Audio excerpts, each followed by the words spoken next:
1 through 9 sodium channels, and they are voltage gated sodium channels designated as sodium channels 1.1, 1.2, 1.3, 1.4, so and up to 1.8 and 1.9. So there are basically 9 subtypes of sodium channels on the nerve fibers, which are the target for the action of your local anesthetics. 1.1, 1.2. Out of these, it is important to remember that sodium channels 1.1 through 1.7, they are PTX sensitive. Means these sodium channels, they are blocked by the tetrodotoxin. But these sodium channels 1.8 and 1.9, they are tetrodotoxin resistant. TTX stands for tetrodotoxin. So these sodium channels are tetrodotoxin resistant and they are not blocked by commonly used local anesthetics. So basically, these are the sodium channels which are present in teeth with symptomatic irreversible pulpitis. Okay, so what happens? There is a pathophysiological alteration in the nerve fibers. The nerve fibers of teeth with symptomatic irreversible pulpitis consist of more of tetrodotoxin resistant sodium channels as compared to tetrodotoxin sensitive sodium channels. So their number increases in teeth with irreversible pulpitis, and that is the reason that these channels, they are not blocked by action of local anesthetics. So such teeth, they are called hot teeth. Teeth that are not sensitive to the action of commonly used local anesthetics, they are called hot teeth. So what would be the answer? Now the answer should be obvious that we have to select either A or B as the answer. We are talking about tetrodotoxin resistant sodium channels with are subtypes 8 and 9. So TTX option B would be the answer. Tetrodotoxin resistant sodium channels. Okay, they are the reason of hot teeth. Coming over to question number 2. The analgesic action of local anesthetic is due to its action on analgesic. Okay, we know that local anesthesia, whenever given, is also produces a degree of analgesia. What is analgesia? Analgesia is pain relief. Okay, the patient is not only anesthetized, means there is loss of sensation of pain, temperature, touch, proprioception, and skeletal muscle tone. Isn't it? All these sensations are lost. So, anesthesia consists of not only pain control or analgesia, but also the loss of other sensations like temperature, touch, etc.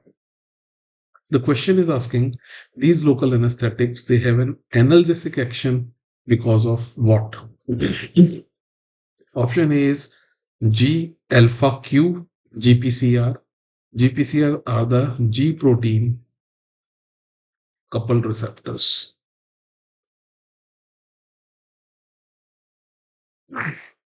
They are the G protein coupled receptors.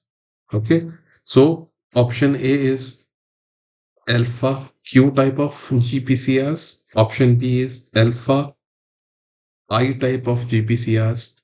VGSC stands for voltage gated sodium channels.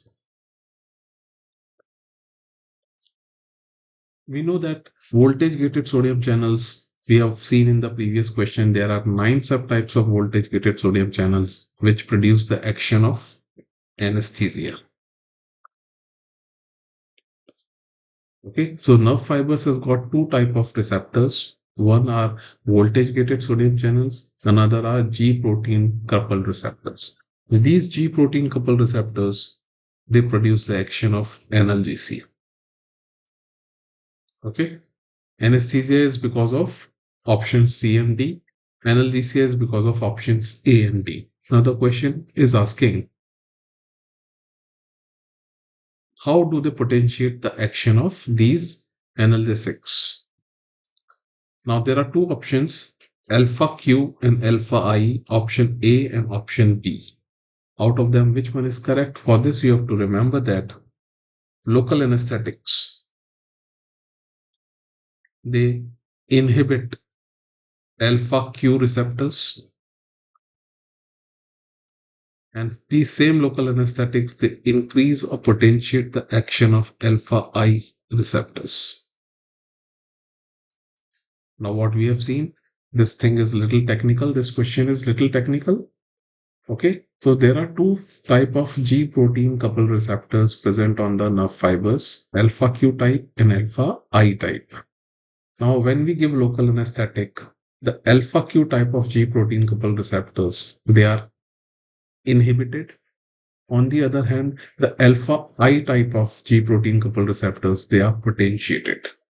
Now, when they potentiate these receptors, they have the action of analgesia. Okay, they cause action of analgesia. What receptors? G protein coupled receptors, we have already seen, they contribute to the action of analgesia.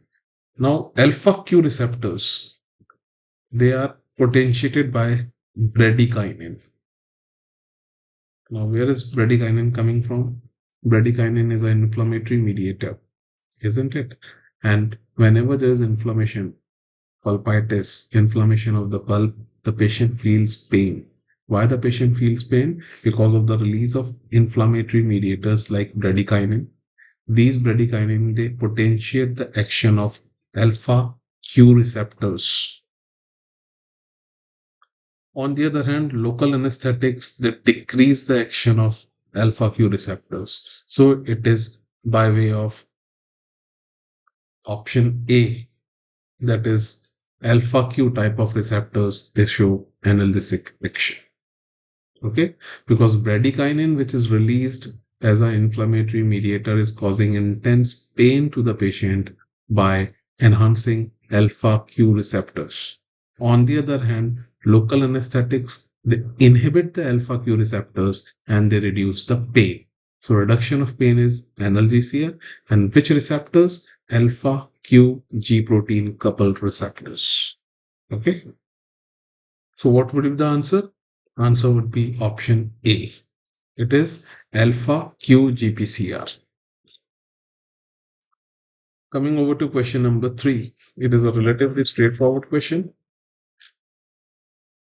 The duration of pulpal anesthesia with intermediate acting local anesthetics is, okay, intermediate acting. There are 3 type of local anesthetic: short, intermediate, and long acting local anesthetics, depending upon the duration of pulpal anesthesia. Short acting, they provide 30 minutes of pulpal anesthesia. Intermediate provide 60 minutes of pulpal anesthesia, and long acting provide 90 minutes of pulpal anesthesia. Pulpal anesthesia, not the soft tissue, cheek, gum, etc. anesthesia. It is talking about pulpal anesthesia. So what would be the answer? Option B would be the answer over here. Short, medium, and long-term acting. Coming over to question number 4. The component of local anesthetic most likely to cause allergic reactions is epinephrine, lidocaine, methylparaben, and bisulfite. Sodium bisulfite or sodium metabisulfite is present. Now, this is the vasoconstrictor that is present in local anesthetic. This is the local anesthetic agent, that is 2% lidocaine hydrochloride that is used. Methylparaben is a preservative.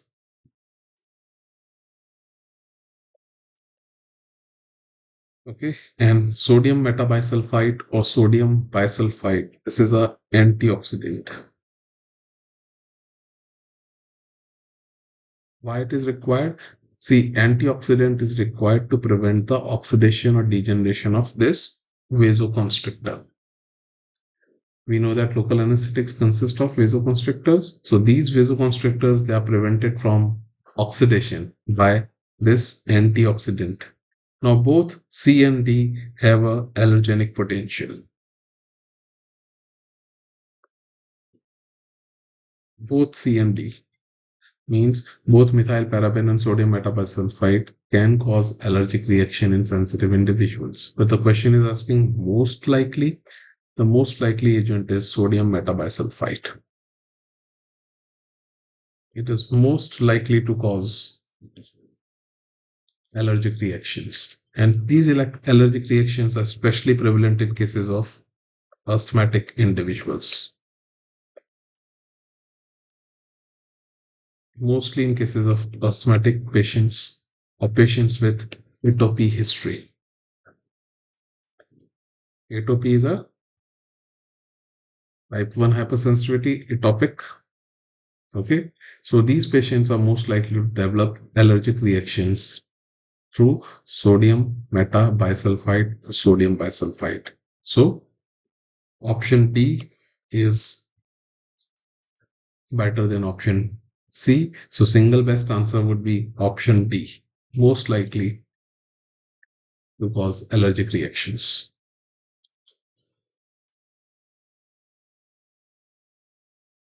Okay, coming over to question number 5. The local anesthetic with vasoconstrictors are contraindicated in all patients except. We know that local anesthetics consist of vasoconstrictors. Vasoconstrictors are advantageous in that they potentiate the action of local anesthetics and increase the duration of anesthesia achieved with the agents. There are certain clinical situations where the medical condition of the patient or the drugs that the patient is taking contradict the usage of vasoconstrictors. The question is asking, it is contraindicated in all except patients on antidepressants. See, tricyclic antidepressants, whenever the patient is taking, they have the ability to potentiate the action of vasoconstrictors, so they have the multiplying effect. So vasoconstrictors are generally avoided in patients taking tricyclic antidepressants or benzodiazepine class of drugs. Okay, it is avoided. With Parkinson's disease, patients with Parkinson's disease, they have got peripheral, it is a neurological disorder where the patient develops peripheral fine tremors. Okay. Patients on non-selective beta blockers like propranolol,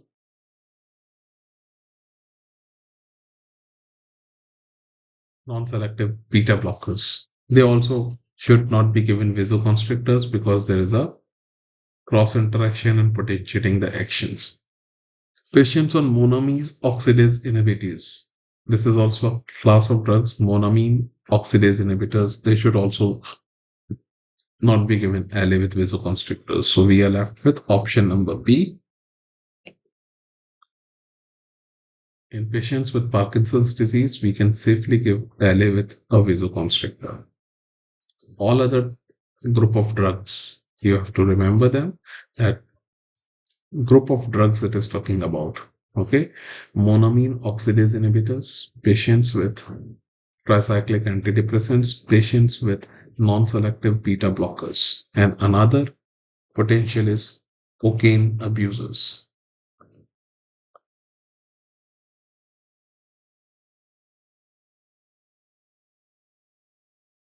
Cocaine abusers. All these class of drugs, we should not give LA with vasoconstrictors. Okay, patients with cocaine abuse, they are also called walking time bombs.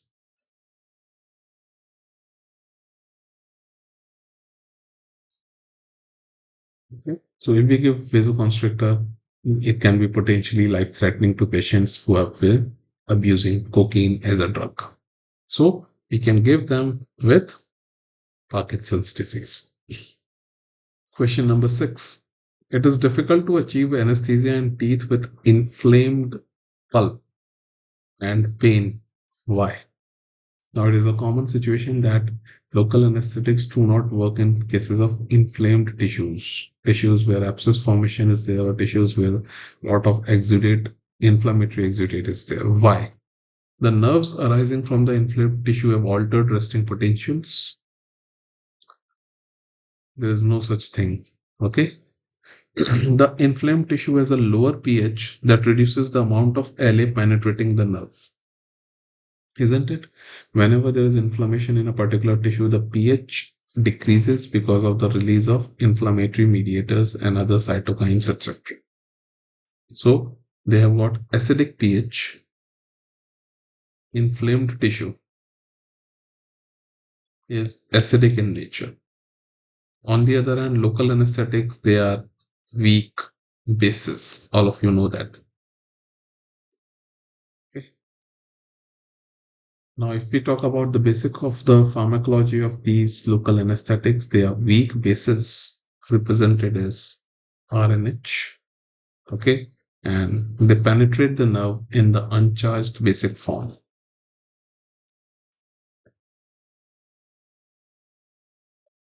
So if the local tissue pH is acidic, definitely the penetration of the local anesthetic agents would be reduced in inflamed tissues as compared to normal tissues. So this option we can consider. But let us look at the other options available. The inflamed tissues have increased vascular permeability that rapidly eliminates the local anesthetic. Is it true? Yes, because we know that the cardinal signs of inflammation are vasodilation and increased vascular permeability. Both of these factors together, they increase the local circulation in the inflamed tissue. So there's a lot of fluid exchange in the inflamed tissue. The blood circulation is too much. So whatever local anesthetic is coming to the local tissue, it would be eliminated faster by the rapid change of blood. This also is true. Okay. Patients in pain are apprehensive, which lowers the pain threshold. Okay. But local anesthetics, when given successfully, they are effective in patients. So this is usually not the situation. Now we are left with options B and C. Both of them are correct or seem to be correct. Now, which is a better answer? The better answer would be option C. Okay. Although the acidic pH is present in tissues which are inflamed, the penetration of local anesthetic can be increased by injecting a greater volume of LA in that localized area. So if the LA penetrates, the action would be the same whether it is inflamed tissue or non-inflamed tissue. But it is a fact that inflamed tissues always have got a greater fluid exchange, greater blood flow as compared to non-inflamed tissue. So there would definitely be a rapid elimination of your local anesthetic agent from the inflamed tissue. So C is a better answer than B. So we will prefer C greater than B is the answer. Question number 7. The chances of failure of IA and B are highest for IA and B stands for inferior alveolar nerve block. Failure chances. For what we do? We give inferior alveolar nerve block at the angle of the mandible in the mandibular lingula, isn't it? Where the mandibular nerve enters the mandible, and we expect the teeth of the full quadrant to be anesthetized from the posterior to the anterior. Now, the chances of failure are highest for central incisor, lateral incisor, first molar, or the second molar. Definitely, the chances of failure are highest for the central incisor. Okay, we are injecting inferior alveolar nerve block in the posterior part of the mandible and expecting the central incisors to be anesthetized. The most likely teeth to be anesthetized are the mandibular second molars. Okay, chances of success are most with mandibular molars and least with mandibular incisor. And which incisor? Central incisor is the farthest from the area of injection. So chances are highest for central incisor. Please do not get it confused with hot teeth. In hot teeth, we have talked about that mandibular molars are the teeth which mostly do not respond to local anesthetics because they are irreversibly inflamed. But that does not mean that the success rate of inferior alveolar nerve block is lower for mandibular molars. No. Hot tooth is another pathophysiological condition. And in general, if we talk about the rate of success, the highest rate of success is for the mandibular second molar, and it decreases in the direction of toward the midline. Coming over to question number 8. The success rate of inferior alveolar nerve block can be increased by. Okay, it can be increased by what? Increasing the volume of anesthetic, addition of hyaluronidase, use of carbonated anesthetic solutions, or use of mannitol. Now, all these factors have been considered to increase the success rate of local anesthetics. Volume of anesthetic has got no effect on the success of inferior alveolar nerve block. The volume definitely increases the success of maxillary infiltration because we are doing local infiltration. So whenever we are talking about maxillary infiltration, local form of deposition of LA in the vicinity of the nerve fibers, as we increase the volume, the success rate increases. But if we talk about inferior alveolar nerve block, then the success is not related to the volume of local anesthetic. Addition of hyaluronidase. Hyaluronidase is a tissue dissolving enzyme.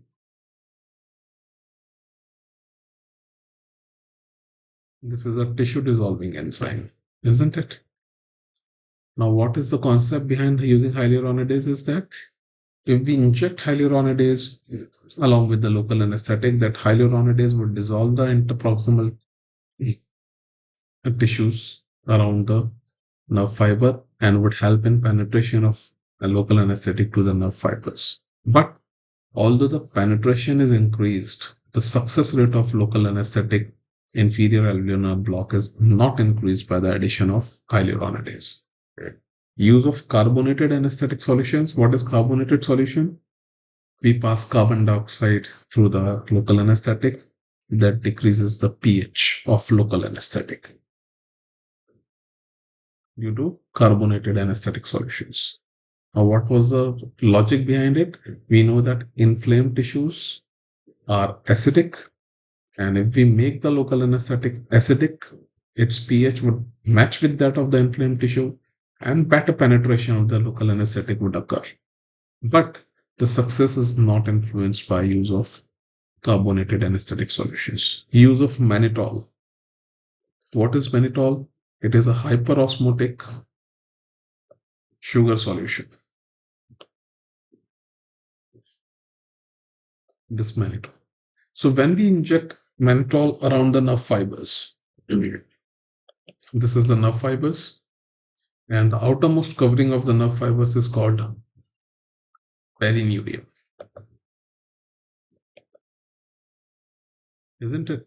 This hyperosmotic sugar solution, it dissolves the perineurium. This dissolution is transient and not permanent. So whatever area of the nerve fiber we are injecting mannitol, the perineurium, that is the outermost covering of the nerve fiber, would be dissolved and local anesthetic could got a better chance of penetrating the nerve fiber, and it has been shown to potentiate the success rate of inferior alveolar nerve block. So use of mannitol would be the answer. Definitely increases the potential of success of inferior alveolar nerve block.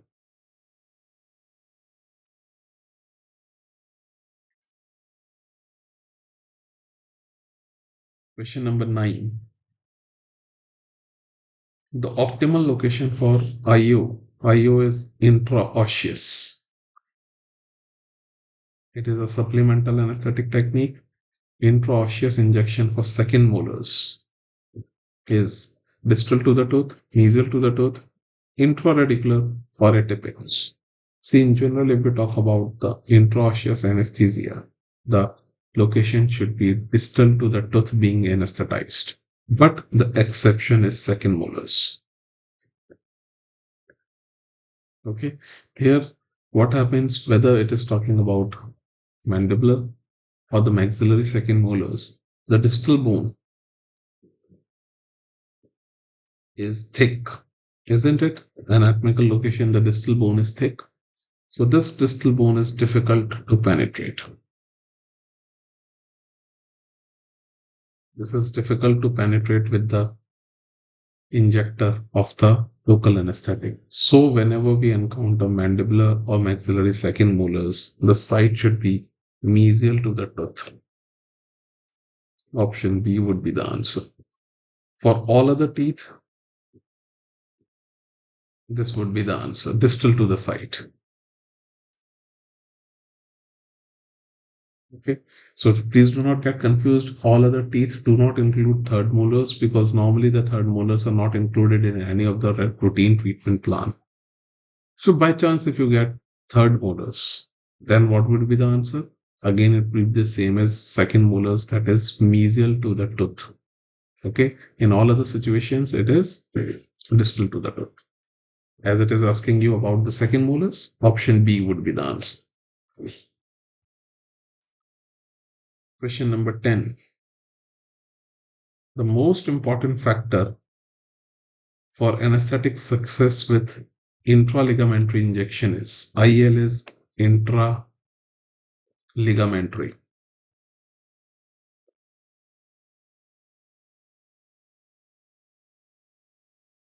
Most important factor for anesthetic success with intraligamentary injection is direction of needle bevel, volume of the LA, strong back pressure, sorry, or the needle gauge. Now, direction of needle bevel should be toward the bone. If this is the tooth, this is the alveolar bone. Okay. And whenever we are injecting into the periodontal ligament, the bevel of the needle should be toward the bone. Okay. The bevel of the needle should be toward the bone. So direction of needle bevel is important for intraligamentary injection. But which is the most important factor? It would be that whenever we are injecting LA into the PDL, it is normally done with number 27 gauge needle. So when we are putting it, it should be under strong back pressure. It is a form of superior pressure anesthesia. If it is not coming under pressure, then the local anesthetic is not being injected properly into the PDL. We know that PDL is a very limited space of few microns, 0.25 to 0.4 micron in diameter. When we are injecting local anesthetic in such a narrow space, we should feel strong resistance back pressure while injecting. If it is there, then definitely the success of intraligamentary injection would be there. So option C is the best answer for this. Sorry.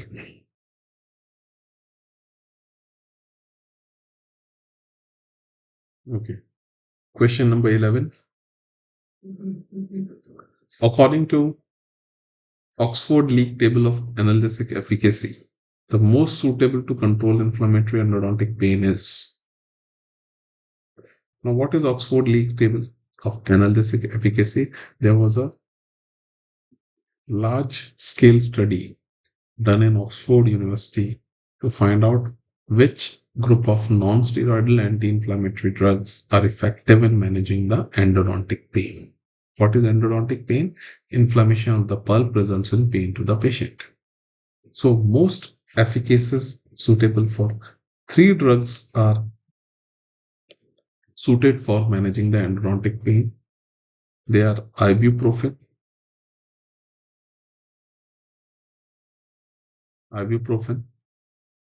ketorolac, bromethamine,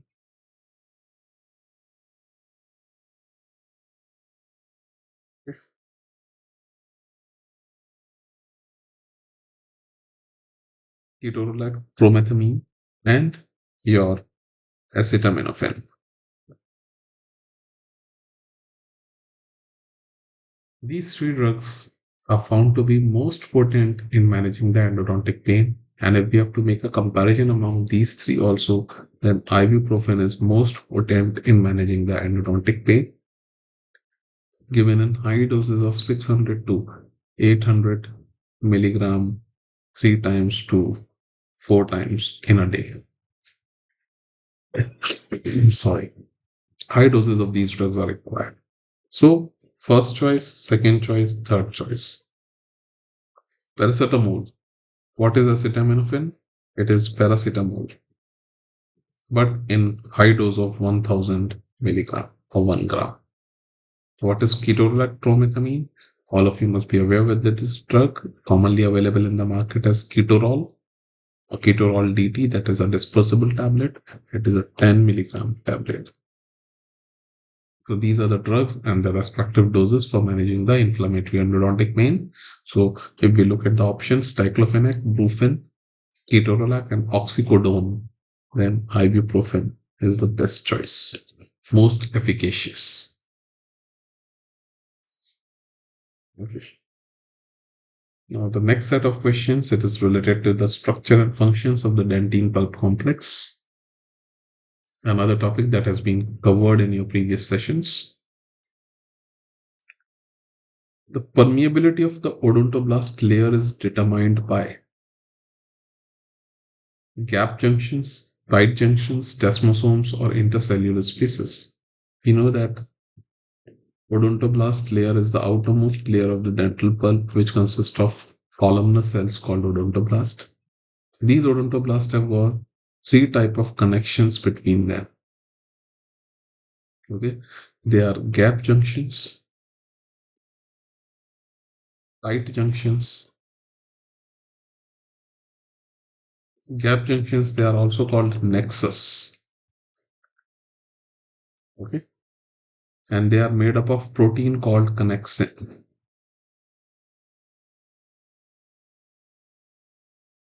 These gap junctions, they are made up of protein called connexin.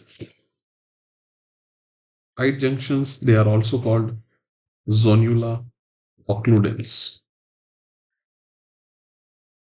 And first type of connection, second type of connection. What are these connections? These are connections between adjacent odontoblast cells. The third type of connections, they are called desmosomes, that are also called zonula adherents. Okay. Out of these connections, the permeability, the exchange of fluid, ions, and substances between one odontoblast and the other is mediated by the tight junctions and not the gap junctions. So, answer would be option B.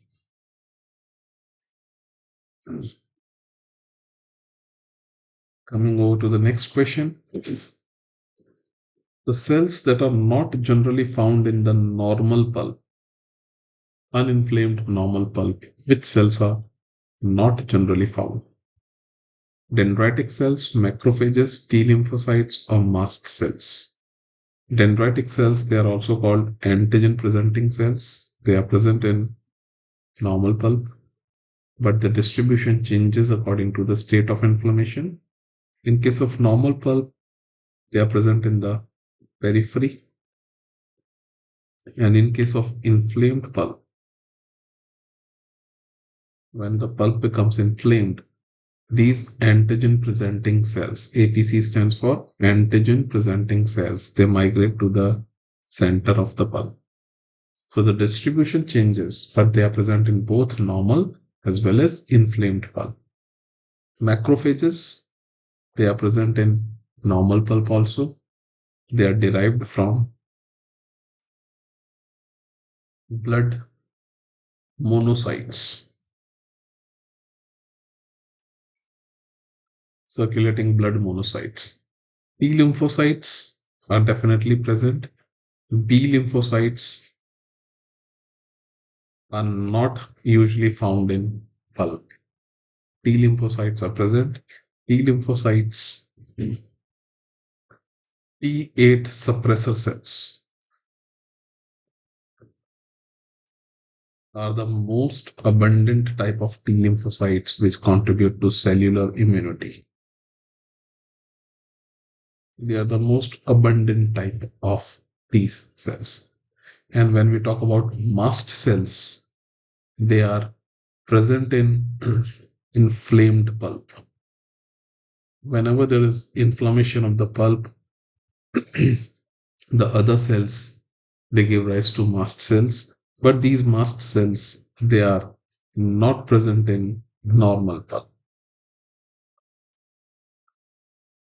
So what would be the answer to the question? The question is asking which cells. All these cells are found in the pulp, but the mast cells are not present in normal pulp, but they are present in inflamed pulp. Option D would be the answer over here. Whenever there is inflammation of the pulp, these mast cells, they would come and they release granules. They are granulated cells. These granules release two compounds from the mast cells, H and H. You can remember like this, heparin and histamine. So whenever there is inflammation of the pulp or inflammation of the tissue, inflammation of the pulp we are talking about, there is release of mast cells that degranulate, release granules and release two chemicals or substances. Heparin, all of you know, is an anticoagulant. So whenever there is inflammation of the pulp bleeds copiously. It is difficult to control the bleeding of an inflamed pulp as compared to a normal pulp. Why? Because heparin is present that is not allowing the blood to coagulate properly. Histamine, okay, is another compound, inflammatory mediator. It is an inflammatory mediator which causes, what is the action of histamine? It causes vasodilation. Inflammatory mediator that causes vasodilation. This also increases the amount of blood flow in the inflamed pulp. Because of this vasodilation, the circulation in the inflamed pulp is more as compared to a normal pulp. So this is the extended thing that I've told you about the mast cells, but you have to remember that mast cells are present in inflamed pulp, not the normal pulp. Next question. The pioneer nerve fibers, they enter the dental papilla during, it is talking about the development of dental pulp. The pulp develops from the dental papilla. Okay. And this dental papilla basically arises from the cephalic neural crest. This cephalic neural crest gives rise to the dental papilla, and this dental papilla then forms the dental pulp.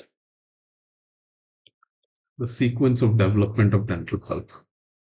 Now, this cephalic neural crest, it consists of ectomesenchymal cells. Two types of cells are present, both ectodermal and mesodermal cells. So, dental pulp consists of both ectomesenchymal cells present in dental pulp. Now, the question is asking pioneer nerve fibers. We know that there are different groups of sensory and other nerve fibers present in the pulp. The two major sensory nerve fibers of the pulp are the A delta and C fibers, isn't it? Pioneer means the first nerve fibers, they enter the pulp. In which stage of development? You have to remember that they enter into the advanced bell stage of tooth development. First nerve fibers to enter the dental papilla would be in the advanced bell stage. What are these stages? These are the stages of tooth development: bud stage, cap stage, early bell, and the advanced bell stage. So it is the advanced bell stage that the nerve fibers first appear in the dental papilla. Okay. Coming over to the next question. Pulpal nerve fibers are most resistant to hypoxia. The pulpal nerve fibers that are most resistant to hypoxia. C fibers, A delta fibers, A beta, and A gamma fibers. Now, if we talk about the nerve fibers of the pulp consists of two types of fibers, A and C fibers. A fibers, they are myelinated. C fibers are non-myelinated. Isn't it? These A fibers that are present in pulp are of further two types, A beta and A delta. So pulp basically consists of three type of sensory nerve fibers, A beta, A delta, and C fibers. So pulpal nerve fibers most resistant to hypoxia. A gamma fibers we can easily rule out, we know are not present in the pulp. C, A delta, and A beta fibers are present in the pulp. Now out of these, if we look at the pulp organ, then the distribution is there. A delta fibers are mostly present in the periphery along with some A beta fibers, and C fibers are present in the center or core of the pulp. It is whenever there is hypoxic conditions due to infection and inflammation of the pulp, the A delta fibers easily degenerate or they degenerate over time. But the C fibers, which are present in the center, they are resistant to hypoxia. They are resistant to hypoxia. If the question is asking most sensitive to action of local anesthetic, when we are numbing the teeth, the fibers most sensitive to local anesthetic are the C fibers. So C fibers are more sensitive to local anesthetic but more resistant to hypoxia. A fibers are more resistant to local anesthetics but are more sensitive to hypoxia. So there can be two category of questions, hypoxia and local anesthetic, accordingly of the answer. The question above is asking you about hypoxia. Resistant to hypoxia are the C fibers. Option A would be the answer.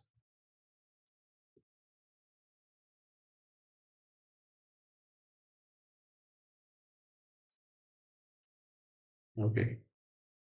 Coming over to the next question. Not a characteristic of hyperalgesia. Hyperalgesia means patient is having increased sensitivity or perception of pain. Algesia. Spontaneous pain, increased response to painful stimulus, decreased response to painful stimulus, or decreased pain threshold. I think they should be easy to answer. Whenever the patient is perceiving more pain than usual, then definitely spontaneous pain is one of the features.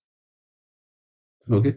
Increased response to painful stimulus. Normally, a stimulus that is causing a certain amount of pain would cause more pain. The same stimulus would cause more pain in an individual with hyperalgesia. So, increased response to a painful stimulus is definitely a feature. Decreased response to painful stimulus? No.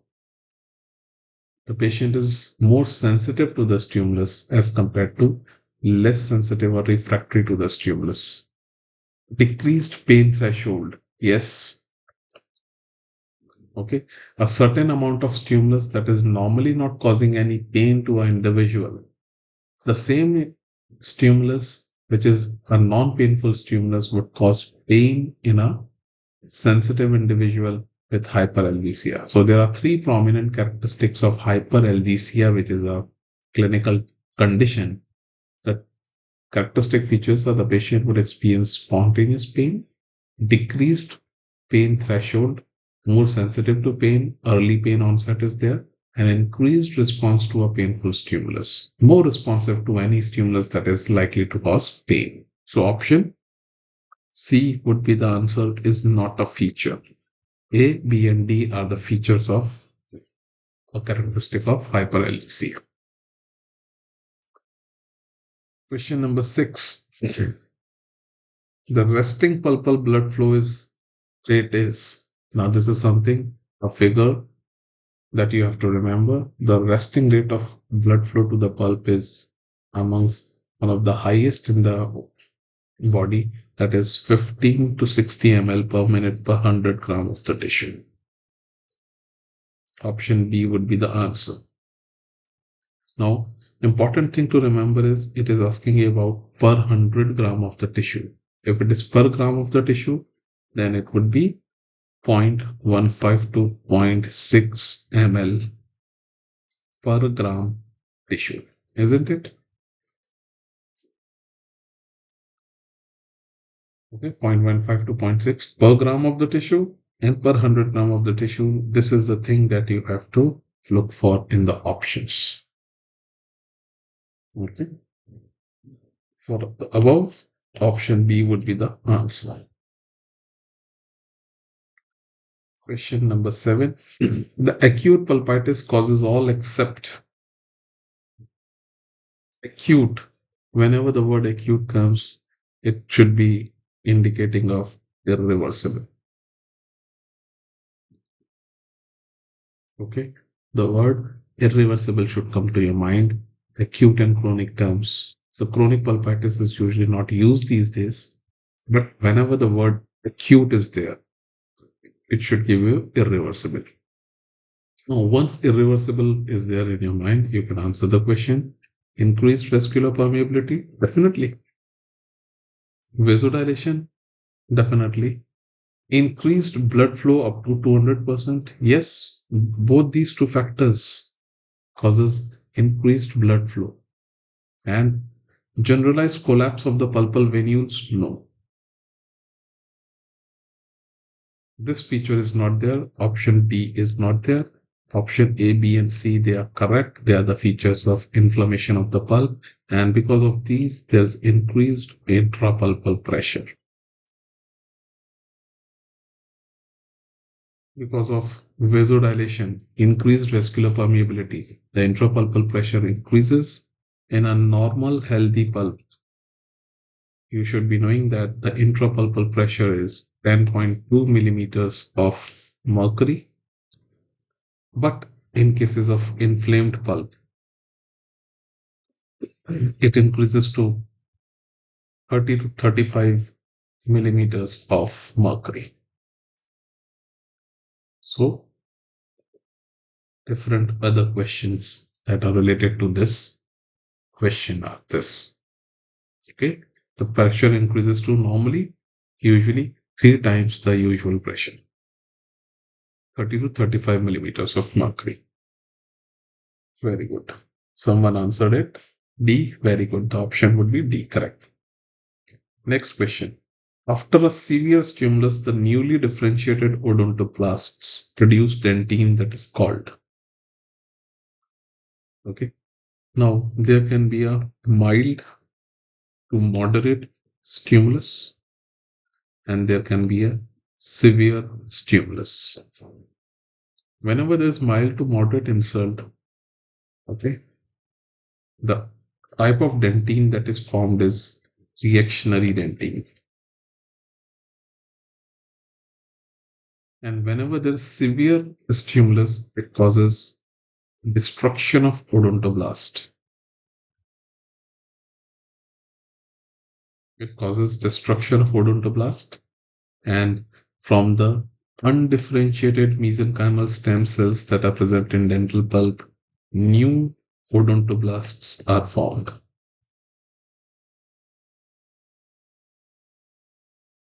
New odontoblasts are formed from undifferentiated mesenchymal stem cells. It usually takes around 15 days for the formation of these new odontoblasts. And they produce dentine that is called reparative dentine. Replacement or reparative dentine. So, reactionary dentine and replacement or reparative dentine. These are the two type of dentines are formed. Reactionary dentine are formed by the same odontoblast. The odontoblasts do not die. On the other hand, when the stimulus is severe caries involvement is there, the odontoblasts are destroyed, and from the stem cells of the pulp, new odontoblasts form that produce dentine called replacement or reparative dentine. Options are reactionary, replacement, secondary, or subcompulpal. Option B would be the answer, replacement dentine. Okay, it is the same as reparative dentine. And what is the characteristic of reparative dentine? This reparative dentine is less tubular, tortuous as compared to normal dentine.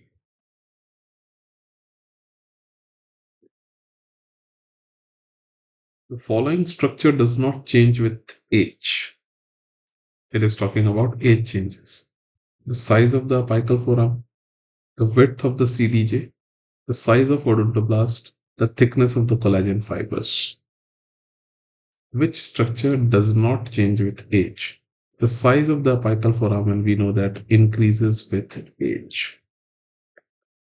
It is an anatomical phenomenon due to continuous deposition of cellular cementum on the outer aspect of the root end. Okay, the size of the apical foramen keeps on increasing with age. The width of cemento-dentinal junction. What is cemento-dentinal junction? It is the termination of in the apical part of the root. If this is the apical part of the root of the tooth, then this is cemento-dentinal junction, where the dentine of the root canal, I would mark the dentine with red and the cementum with green.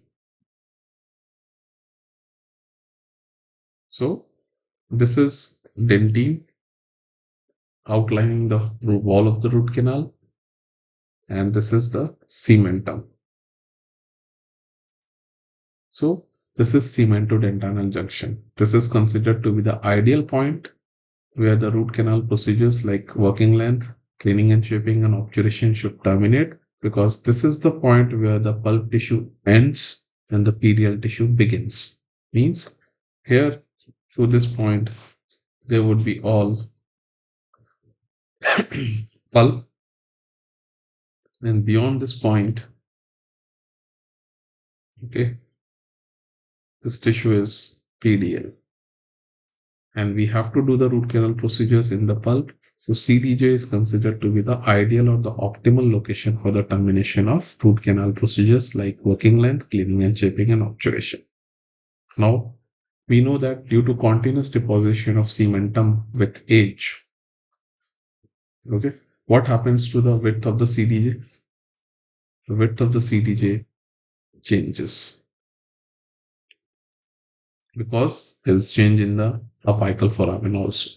The size of the odontoblast usually is not affected by the age of the patient. The thickness of the collagen fiber increases with age. So out of the options given over there, option C would be the answer. Does not change with age. The size of odontoblast.